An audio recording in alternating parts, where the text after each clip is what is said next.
Once upon a time, in the vibrant city of Lagos, there lived a bright and ambitious young man named Rema. At 19 years old, Rema was a first-year student at the prestigious University of Lagos, a dream that many could only aspire to. Tall and confident, with a striking smile that lit up any room, Rema was a natural leader. His sharp intelligence and undeniable charm earned him respect among his peers and admiration from his professors. Yet, it wasn't just his academic prowess that set him apart. Rema also had a compassionate heart, often helping fellow students struggling with their studies. The Herberts, Rema's family, were well regarded in the city. His father, a successful businessman, and his mother, a kind-hearted social worker, had instilled in him the values of hard work and humility. To many, Rema's future seemed as promising as the sun rising over the Atlantic. He was destined for greatness. But not everyone shared in the joy of Rema's success.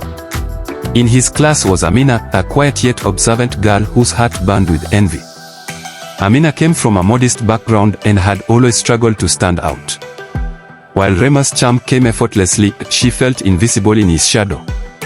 She watched how everyone gravitated toward him, how he aced every test, and how even the toughest lecturers seemed to favor him. With every success Rema achieved, Amina's jealousy deepened, festering into resentment. She began plotting in silence, fueled by the bitter thought, why should he have it all? Her envy turned to hatred, and hatred soon gave birth to a wicked plan. One evening, as the city buzzed with its usual energy, Amina gathered a group of discontented boys from campus, students who had their own grudges against the system and shared her disdain for Rema. They met in a dimly lit corner of a rundown cafe near Yaba, speaking in hushed tones. Amina presented her plan with chilling conviction. "We'll frame him," she said, her voice steady. "We'll make him the villain of this university." The group listened intently as Amina unveiled the details of her scheme. They would kidnap Dr. Bello, a strict and outspoken lecturer known for his no-nonsense attitude. By linking the crime to Rema, they hoped to tarnish his spotless reputation. The plan was simple but cruel.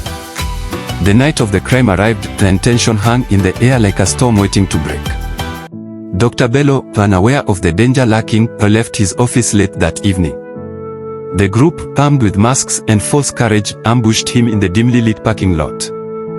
The lecturer struggled and shouted, but they overpowered him, dragging him into an old van. They took him to an abandoned building on the outskirts of Lagos, where they tied him to a chair. The plan was to leave just enough evidence to implicate Rema without causing lasting harm. But things spiraled out of control when one of the boys, jittery and scared, accidentally pulled the trigger of the gun they brought for intimidation. The sound of the gunshot tore through the silence, and Dr. Bello slumped forward, lifeless. Panic set in as the gravity of their actions sank in. Amina, though shaken, tried to rally the group. "We stick to the plan," she hissed. "No one finds out." But it was too late. The Nigerian Police Force's Special Tactical Squad was swift to act. By dawn, the news of Dr. Bello's death had reached the university, sending shockwaves through the campus. Students whispered in fear, then professors convened emergency meetings. The police worked tirelessly, piecing together clues. A breakthrough came when one of the boys, racked with guilt, confessed.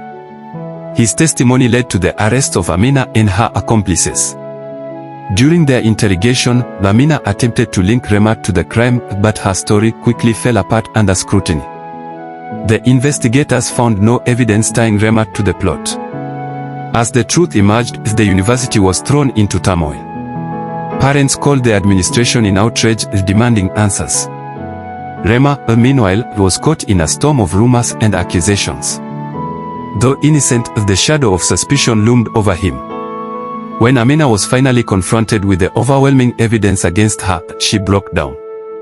She confessed to framing Rema out of jealousy, believing that tarnishing his image would bring her satisfaction. Instead, it brought her shame and a future behind bars. The campus rallied around Rema after his innocence was proven. Professors praised his resilience, and students apologized for doubting him. Yet, the experience left a deep scar on his heart. Rema learned a harsh lesson about the darkness envy could create and the fragility of trust. In the weeks that followed, Rema resolved to rise above the ordeal. He threw himself into his studies, determined to rebuild his reputation. The university honored him at a public event, celebrating his integrity and strength. But even as he smiled for the cameras, the part of him remained wary. Though scarred, Rema emerged stronger, carrying with him a newfound understanding of the complexities of human nature. He vowed never to let the bitterness of others dim his light and to continue striving for greatness, no matter the challenges. And so, in the bustling city of Lagos, Rema's journey continued, a story of resilience, redemption, and the unyielding power of truth.